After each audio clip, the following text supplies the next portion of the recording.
একবার চোখ বন্ধ করুন, ভাবুন আপনাকে বলা হচ্ছে আপনার সামনে দাঁড়ানো মানুষগুলো আপনার শত্রু নয়, তারা আপনার গুরু, আপনার আত্মীয়, আপনার শৈশবের পরিচিত মুখ। আর তবুও আপনাকে হাতে নিতে হবে অস্ত্র।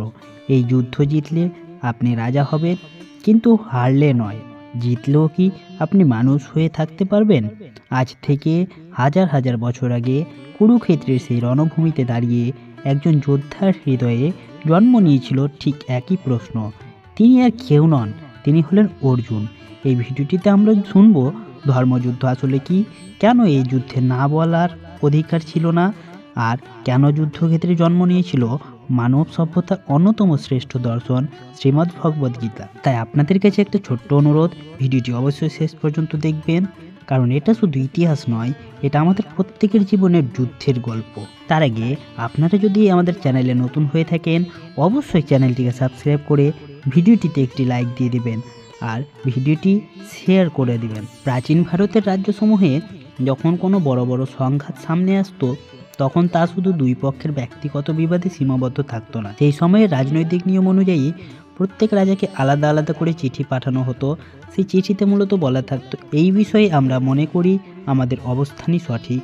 আপনি যদি আমাদের অবস্থানকে ন্যায়সঙ্গত মনে করেন, তবে আমাদের পক্ষ হয়ে যুদ্ধে যোগ দিন। অনেক সময় আবার এমনও ঘটতো, আমন্ত্রিত রাজা নিজের বিবেককে প্রশ্ন করতেন, এটা কি সত্যিই নাই? তবুও বহু ক্ষেত্রে দেখা যেত সম্পর্কের টানে, বন্ধুত্বের সম্মানে বা কৃতজ্ঞতার দায়ে তিনি আমন্ত্রণকারী পক্ষে যোগ দিতেন, যদি নিজের মনে মনে কিছু সংশয় থেকে যেত। সে যুগের সামাজিক সম্পর্ক ছিল অদ্ভুতভাবে গভীর, কখনো বন্ধুর উপকার, কখনো গুরু শিষ্যের বন্ধন, কখনো পারিবারিক অনুমোদন, সব মিলিয়ে রাজনৈতিক সিদ্ধান্ত অনেকটা আবেগের ওপরে দাঁড়িয়ে যেত। অর্জুন ও তার ভাইয়েরা দৃঢ়ভাবে বিশ্বাস করতেন কৌরবরা অন্যায় করেছে, কিন্তু মহাভারতের গভীর পাঠ করলে একটা সত্য খুব স্পষ্ট হয়। মহাভারতের প্রকৃতপক্ষে একদম স্পষ্ট করে বলা কঠিন কে একেবারে সঠিক আর কে একেবারে ভুল, কারণ দুই পক্ষেরই কিছু কাজ যুক্তিযুক্ত, দুই পক্ষেরই কিছু কাজ নৈতিকতার সীমা ছাড়িয়ে যায়। পরিস্থিতি কখনো এমন বিপরীত ধর্মী হয়ে ওঠে যে এক দিক থেকে ন্যায় বলেই মনে হয়, আবার অন্য দিক থেকে তাকালে সেই বিচার পাল্টে যায়। এটাই ধর্মযুদ্ধের প্রকৃতি। প্রত্যেক সিদ্ধান্তই আলো ছায়ার মিশ্রণ। ধর্ম আর অধর্ম যেন একই জায়গায় এসে ধাক্কা খায় আর মানুষকে বাধ্য করে সবচেয়ে কঠিন সিদ্ধান্ত নিতে। ধর্মযুদ্ধের এক বড় নিয়ম ছিল, তোমাকে আমন্ত্রণ দেওয়া হয়েছে মানে তুমি যুদ্ধক্ষেত্রে উপস্থিত হবে। না বলার অধিকার ছিল না, কারণ তখনকার সমাজ ব্যবস্থা মনে করত যুদ্ধে উপস্থিত থাকা মানেই নিজের ধর্ম রক্ষা করা, পক্ষ নেওয়া মানেই দায়িত্ব পালন, সিদ্ধান্ত এড়ানো মানে কাপুরুষতা। আর সবচেয়ে কঠিন বিষয়, ধর্মযুদ্ধে জয়ের একটাই পথ, এক পক্ষকে সম্পূর্ণ নিশ্চিহ্ন হতে হবে। বন্দিত্ব বা আত্মসমর্পণের কোনো সুযোগ ছিল না। যুদ্ধ শেষ হয় তখনই যখন এক পক্ষ পুরোপুরি ধ্বংস হয়ে যেত। কুরুক্ষেত্রের আগে অর্জুন বহু ক্ষুদ্র ও মাঝারি যুদ্ধ করেছেন, কিন্তু সেসব যুদ্ধ ছিল শক্তির প্রদর্শন, প্রতিপক্ষকে পরাস্ত করে বশ্যতা আদায়, নিজের সামরিক ক্ষমতা প্রমাণ করা। সেখানে কেউ কাউকে হত্যা করতেই হবে, এই ধরনের রক্তক্ষয়ী উন্মাদনা খুবই কম ছিল। এক রাজা অন্য রাজার ওপর চাপ প্রয়োগ করতেন, আমি তোমার চেয়ে শক্তিশালী, আমাকে মানলে শান্তি, না মানলে যুদ্ধ। কিন্তু তার মনে হয় এই নয় যে এক পক্ষ পুরোপুরি নিশ্চিহ্ন হবে। পাণ্ডবরা তখন অজ্ঞাতবাসে বিরাট যুদ্ধে যুক্ত হয়েছিলেন। দুর্যোধনরা গোধন লুট করতে আসে, যেখানে সংঘর্ষ ছিল সম্পত্তি রক্ষা বনাম কৌশলগত লুণ্ঠন, কিন্তু সেখানে মরণপণ যুদ্ধ হয়নি, কারণ সে সময় মনে করা হতো যদি পরিস্থিতি নিয়ন্ত্রণের বাইরে যায়, যুদ্ধ থামিয়ে দেওয়া যায়, লজ্জা বা অপমানও যুদ্ধ থামানোর কারণ হতে পারে। বিরাট কোনো পক্ষের মৃত্যু বাধ্যতামূলক নয়, অর্থাৎ মৃত্যু ছিল না শেষ কথা। কিন্তু কুরুক্ষেত্র ছিল সম্পূর্ণ অন্য জগৎ।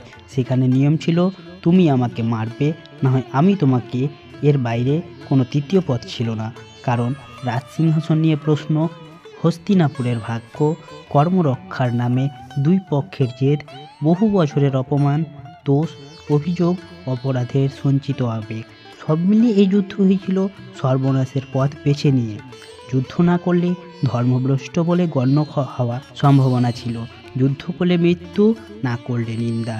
এই কঠিন বাস্তবেই অর্জুন দাঁড়িয়েছিলেন। অর্জুনের হৃদয় প্রথমবার কাঁপতে শুরু করলো যখন তিনি দেখলেন তার গুরু দ্রোণাচার্য পিতা সম ভীষ্ম, আত্মীয় স্বজন, বন্ধু বান্ধব, শৈশবের খেলার সঙ্গী সবাই তার বিপক্ষে দাঁড়িয়ে আছে।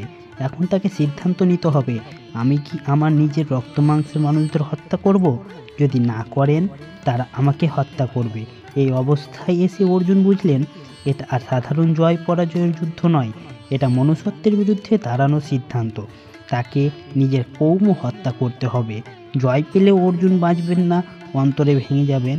এই অনুভূতি তাকে মুহূর্তে দুর্বল করে দেয়। আজকের পৃথিবীর যুদ্ধগুলো অবশ্য আরও নিষ্ঠুর, কারণ এখন সৈনিকদের শেখানো হয় শত্রুকে না মারলে শত্রু তোমাকে মেরে ফেলবে। এই যুদ্ধে বাঁচার জন্য নয়, বাঁচানোর জন্য। তুমি মরতে আসোনি, মারতে এসেছো। এই বাস্তবতা এতটাই স্থায়ী হয়ে গেছে যে মানবিকতার জায়গা প্রায় নেই। অর্জুনও সেই এক মুহূর্তে অনুভব করলেন, আমি আমার আপনজনদেরই হত্যা করতে যাচ্ছি। এ কি কোনো ন্যায়ের পথ হতে পারে? এই অনিশ্চয়তা, দুঃখ, ভয়, ক্রোধ সব মিলিয়ে তার মন মুহূর্তে শুষ্ক হয়ে গেল। তার হৃদয় শূন্যতায় ডুবে গেল। অবশেষে অর্জুন ক্লান্ত, ভগ্নচিত্ত ও হতাশ হয়ে গান্ডীব নামিয়ে রাখলেন। তিনি বললেন, আমি যুদ্ধ করব না, আমি এই সংস্কারের বিরুদ্ধে যেতে পারছি না, আমি আমার আত্মীয়দের হত্যা করতে চাই না। এই বক্তব্য এক অর্থে মানবজাতির আত্মার আর্তনাদ, দ্বন্দ্বের চরম সীমায় দাঁড়িয়ে থাকা একজন মানুষের চিৎকার। আর ঠিক সেই মুহূর্তে জন্ম নিল গীতা। শ্রীকৃষ্ণ তখন অর্জুনকে বললেন, তুমি তোমার কর্তব্য ভুলে যাচ্ছ কল্যাণ। যুদ্ধ এড়ানো ন্যায়ের পথ নয়। গীতার মূল বার্তা হলো, নিজের ধর্ম অর্থাৎ কর্তব্য কখনো ত্যাগ করবে না। তুমি ব্রাহ্মণ হলে শিক্ষা ও উপাসনা তোমার ধর্ম, তুমি ক্ষত্রিয় হলে রক্ষা করা, যুদ্ধ করা, ন্যায় প্রতিষ্ঠা করা তোমার ধর্ম। পরিস্থিতি যেমনই হোক, ধর্মপথ ছাড়া অন্য পথ নেওয়াই পতন। ফল, লাভ বা ক্ষতি তোমার হাতে নয়, তুমি শুধু কাজ করো, ফল ঈশ্বরের হাতে ছেড়ে যাও। আত্মা চিরন্তন, শরীর নশ্বর। যাকে তুমি হত্যা ভাবছো তাকে আসলে হত্যা করা যায় না, কারণ মৃত্যুর সঙ্গে প্রাণের মৃত্যু হয় না। অর্জুনের মন ধীরে ধীরে পরিষ্কার হতে লাগলো। মহাকাব্যিক শিক্ষার মাধ্যমে তিনি উপলব্ধি করলেন, কর্তব্য এড়িয়ে পালানো কোনো সমাধান নেই। হিন্দু সমাজের বর্তমান কাঠামো অনেকটাই দাঁড়িয়েছে গীতার শিক্ষা ও বর্ণাশ্রম ধর্মের ওপর। বর্ণাশ্রমে আছে 4 বর্ণ, ব্রাহ্মণ, ক্ষত্রিয়, বৈশ্য, শূদ্র। 4 আশ্রম, ব্রহ্মচর্য, গার্হস্থ্য, বানপ্রস্থ, সন্ন্যাস।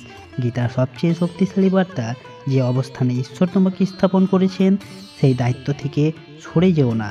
এটাই ভারতীয় ধর্মব্যবস্থার আত্মা। সমস্যা তখনই বোধগম্য হয় যখন একজন মানুষের দুটি ধর্ম একই সময়ে একে অপরের সঙ্গে সংঘর্ষে জড়িয়ে পড়ে। যেমন একজন মা মাতৃধর্ম বলে সন্তানকে রক্ষা করো, পতিধর্ম বলে স্বামীকে অনুসরণ করো। এখন স্বামী যদি বলে ছেলেকে বাড়ি থেকে বের করে দাও, মা কোন ধর্ম পালন করবে? এ ধরনের দ্বন্দ্বের কোনো সরাসরি উত্তর রামায়ণ বা মহাভারত কোথাও দেয়নি। এটাই ধর্মের কঠিন বাস্তব। প্রশ্ন আছে, উত্তর নেই। সংঘাত আছে, সমাধান নেই। মহাভারত দেখায় ন্যায় ও অন্যায় কখনোই স্পষ্ট নয়। সিদ্ধান্ত নিতে হয় নিজের বিবেকের আলোয়। সম্পর্ক, কর্তব্য, আবেগ, বিশ্বাস সব মিলিয়ে মানুষকে টেনে রাখে। শেষ পর্যন্ত মানুষকেই বেছে নিতে হয় তার ধর্মের পথ। অর্জুন যেমন বেছে নিয়েছিলেন, শঙ্কা কাটিয়ে যুদ্ধ করেছিলেন, নিজের জন্য নয়, ধর্মের জন্য। গীতা আমাদের শেখায়, কৃত্য তোমার, ফল ঈশ্বরের।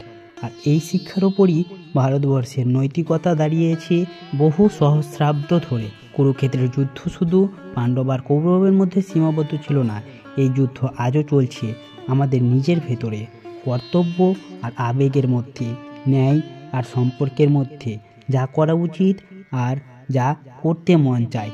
এই দ্বন্দ্বে আমরাও সবাই একজন অর্জুন। গীতা সবচেয়ে বড় শিক্ষা একটাই, পালিয়ে যাওয়া সমাধান নয়, নিজের ধর্ম, নিজের কর্তব্য থেকে সরে দাঁড়ানো মুক্তি নয়। ফল কী হবে তা আমাদের হাতে নেই, কিন্তু কর্ম করা আমাদের দায়িত্ব। এই ভিডিওটি যদি আপনাদের একটুও ভালো লেগে থাকে তাহলে অবশ্যই ভিডিওটিকে লাইক দেবেন, ভিডিওটি শেয়ার করবেন, আর এমনই গভীর চিন্তার ভিডিও পেতে আমাদের চ্যানেলটি সাবস্ক্রাইব করতে ভুলবেন না। শেষ করার আগে চলুন একসাথে মনে মনে বলি, জয় ধর্ম, জয় কর্ম, জয় শ্রীকৃষ্ণ।